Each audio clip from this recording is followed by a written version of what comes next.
അത്ര വലിയ ഉഷാറില്ലാത്ത ഒരു രസമില്ലാത്തൊരു മോർണിംഗ് ആണ്. പക്ഷേ സാരമില്ല, നമുക്ക് ഈ മോർണിംഗിനെ ഒന്ന് അടിപൊളിയാക്കാനായിട്ട് ഈ ബബിൾ ഹാറ്റൊക്കെ വെച്ചിട്ടൊന്ന് പുറത്തോട്ട് ഇറങ്ങിയിട്ട് വരാം. ഈ തൊപ്പിയും വെച്ച് എന്തായാലും അതിശൈത്യ മേഖലയിൽ ട്രിപ്പ് പോകാനൊന്നും ഈ അടുത്ത കാലത്ത് സാധ്യതയില്ല. അപ്പോൾ പിന്നെ ഇതൊക്കെ വെച്ച് നമുക്ക് നമ്മുടെ വീട്ടിൽ അങ്ങ് കറങ്ങി നടക്കാനേ. ഇതെനിക്ക് ഹസ്ബൻഡ് ഗിഫ്റ്റായിട്ട് തന്നൊരു തൊപ്പിയാണ്. എത്ര നാളെന്നും പറഞ്ഞ് ഇത് അടച്ചു കൂട്ടി അലമാരിയിൽ വെക്കും. ഡിസംബറാണ്, മഞ്ഞുണ്ട്, തണുപ്പുണ്ട്, അങ്ങനെയാണെങ്കിൽ തൊപ്പിയൊക്കെ വെച്ച് നടക്കാം. ചെറിയ രീതിയിൽ എന്തോ ഒരു കൺസ്ട്രക്ഷൻ നടക്കുന്നത് പോലെ തോന്നുന്നില്ല ഈ മുറ്റം നോക്കുമ്പോൾ. രാവിലെ എഴുന്നേറ്റ് ഞാൻ ഈ കിഴക്ക് പടിഞ്ഞാറ് പതിവില്ലാതെ നടന്നിട്ട് വരുന്നതേ നമ്മുടെ ഇവിടെ ഫെൻസ് മോഡിഫിക്കേഷൻ നടക്കുകയാണ് കേട്ടോ. കൃത്യം 4 ദിവസം മുമ്പത്തെ വീഡിയോ ആണ് കേട്ടോ. ഈ പത്തല് വേലിയൊക്കെ മാറ്റിയിട്ട് നമ്മൾ ഷീറ്റ് ഫെൻസിങ് കൊണ്ടുവരുന്നു.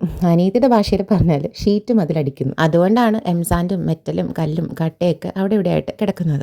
മുറ്റവും പറമ്പും ഒക്കെ ആൾക്കൂടെ മെസ്സപ്പാണ്. എന്നാലും സാരയില്ല, നല്ലൊരു ട്രാൻസ്ഫോർമേഷന് വേണ്ടിയിട്ട് ഞാനിങ്ങനെ നല്ല വെയിറ്റിംഗിലാണ്. കഴിഞ്ഞ ദിവസം മോഡിഫൈ ചെയ്ത ആ കോർണർ ഭാഗം അവിടെ നന്നായിട്ട് തന്നെ ചെടിയൊക്കെ ഇരിപ്പുണ്ട്. എനിക്കൊന്ന് പുറത്ത് പോയിട്ട് വരേണ്ട ആവശ്യമുണ്ടായിരുന്നു. അങ്ങനെ പുറത്തോട്ട് വന്ന് ചെടിയൊക്കെ നോക്കി ചായയൊക്കെ കുടിച്ച് കഴിഞ്ഞപ്പോഴാണ് അമ്മച്ചി പറയുന്നത് ഇന്നാണ് ഫാമിലി യൂണിറ്റിന്റെ മീറ്റിംഗ്. ഇന്ന് തന്നെയാണ് ക്രിസ്മസ് ഫ്രണ്ടിന് നമ്മൾ ഗിഫ്റ്റ് അങ്ങോട്ടും ഇങ്ങോട്ടൊക്കെ കൈമാറി. ഞങ്ങൾക്ക് കിട്ടുന്ന ഫ്രണ്ട് ആരായാലും അവർക്ക് കൊടുക്കാനായിട്ട് ഓൾറെഡി വാങ്ങിച്ചു വെച്ചിരിക്കുന്ന ഗിഫ്റ്റാണ് കേട്ടോ ഈ ക്യൂട്ടായിട്ടുള്ള ചായപാത്രം. ഇത് എൻ്റെ സെലക്ഷനാണ്. എന്നെ പോലെ ആരെങ്കിലും ചായപ്രേമികളോ കാപ്പിപ്രേമികളോ ഒക്കെ ഉണ്ടെങ്കിൽ ഇടയ്ക്കിടയ്ക്ക് ചായയൊക്കെ ഇട്ട് കുടിക്കാനായിട്ട് വളരെ ഈസി ആയിട്ട് ഹാൻഡിൽ ചെയ്യാൻ പറ്റിയ ഒരു അടിപൊളി പാത്രം. വിലയുടെ കാര്യം പറഞ്ഞപ്പോഴത്തേക്കാണ് ഞങ്ങളുടെ യൂണിറ്റ് പ്രസിഡന്റ് ബിജു ചേട്ടൻ ഫാമിലി യൂണിറ്റിന്റെ വാട്സ്ആപ്പ് ഗ്രൂപ്പിൽ ഓൾറെഡി ഒരു പ്രൈസ് ലിമിറ്റ് പറഞ്ഞിട്ടുണ്ട്. The limit is good and the decision is very very good. ആർക്കും കൂടിയെന്നോ കുറഞ്ഞെന്നോ സങ്കടം വേണ്ടാലോ. ഗിഫ്റ്റ് പൊതിയാനുള്ള പേപ്പറൊന്നും ഞാൻ സെപ്പറേറ്റ് വാങ്ങിച്ചില്ല കേട്ടോ.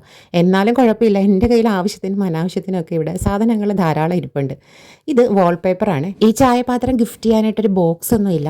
അപ്പോൾ ഈ ഗിഫ്റ്റ് ഒന്ന് പാക്ക് ചെയ്യാൻ വേണ്ടിയിട്ട് വാൾപേപ്പർ വെച്ച് ഞാൻ സെലോ ടേപ്പ് ഉപയോഗിച്ചിട്ട് ഒരു കവർ ഉണ്ടാക്കി എടുക്കുവാണ്. പേപ്പർ കവർ നിർമ്മാണം പണ്ട് ഞങ്ങളുടെ കുലത്തൊഴിലായിരുന്നു കേട്ടോ. അതുകൊണ്ട് ഇതൊന്നും എൻ്റെ ടച്ച് വിട്ട് പോയിട്ടില്ല. അങ്ങനെ ഈ കവറിൽ നമ്മൾ ചായപാത്രം വെച്ച് അടച്ച് ഗിഫ്റ്റ് ചെയ്യാനായിട്ടാണ് ഉദ്ദേശിക്കുന്നത്. ക്രിസ്മസ് ഫ്രണ്ടിനെ മുൻകൂട്ടി നമ്മൾ തിരഞ്ഞെടുത്തിട്ടില്ല എന്നുള്ളതാണ് എൻ്റെ ഒരു അറിവ്. ഫാമിലി മീറ്റിങ്ങിനിടയ്ക്ക് സ്പോട്ടിൽ പിക്ക് ചെയ്യുന്നതായിരിക്കും നമ്മുടെ ഈ വർഷത്തെ ക്രിസ്മസ് ഫ്രണ്ട്. നമ്മുടെ കൊച്ചു ചാനലിൽ 55 പേര് കൂടി ഉണ്ടെങ്കിൽ 1K ആകുമെന്ന് ഞാൻ കഴിഞ്ഞ വീഡിയോയിൽ പറഞ്ഞായിരുന്നല്ലോ. ഈ വീഡിയോയ്ക്ക് വോയിസ് ഓവർ കൊടുക്കുമ്പോൾ കൂടി ഞാൻ നോക്കിയായിരുന്നു നമ്മളിപ്പോൾ എത്ര പേരായിട്ടുണ്ടെന്നുള്ളത്. 969 പേരാണ് ആയിരിക്കുന്നത്. 31 പേര് കൂടി ഉണ്ടെങ്കിൽ 1K ആകും. എൻ്റെ ഈ കുഞ്ഞു വീഡിയോ കണ്ട് ഇഷ്ടപ്പെട്ട് സബ്സ്ക്രൈബ് ചെയ്ത് എല്ലാവരോടും ഹൃദയം നിറഞ്ഞ നന്ദി അറിയിക്കുന്നു കേട്ടോ. സംഭവബഹുലമായ ഒരു കണ്ടന്റും നമ്മുടെ ഈ ചാനലില്ല. കുഞ്ഞു കുഞ്ഞു കാര്യങ്ങൾ, കുഞ്ഞു കുഞ്ഞു സന്തോഷങ്ങൾ, അതൊക്കെ എന്നെ കൊണ്ട് പറ്റുന്ന പോലെ ഞാൻ വീഡിയോ ആക്കുന്നു, അപ്ലോഡ് ചെയ്യും. ഇന്നത്തെ വീഡിയോയിൽ കാണിച്ചതുപോലെ അലമാരിയിൽ നിന്ന് തൊപ്പി എടുത്ത് തലയെ വെച്ചിട്ട് റോട്ടിൽ കൂടെ 2 പ്രാവശ്യം നടന്നത്, വീട്ടിലെ പത്തല് വേലി പൊളിച്ചതും, അതുപോലെ ക്രിസ്മസ് ഫ്രണ്ടിന് ഗിഫ്റ്റ് വാങ്ങിച്ചതും പൊതിഞ്ഞതും കൊടുക്കാൻ പോകുന്നതും, ഇങ്ങനെ ഡെയിലി ലൈഫ് റിലേറ്റഡ് ആയിട്ടുള്ള കുഞ്ഞു കുഞ്ഞു കാര്യങ്ങളൊക്കെ ചെയ്തുകൊണ്ടുള്ള വീഡിയോസ് ആയിരിക്കും നമ്മുടെ ചാനലിൽ ഇടുന്നത്. വീഡിയോയിലെ വിഷ്വൽസും പറയുന്ന കാര്യങ്ങളും ഒക്കെ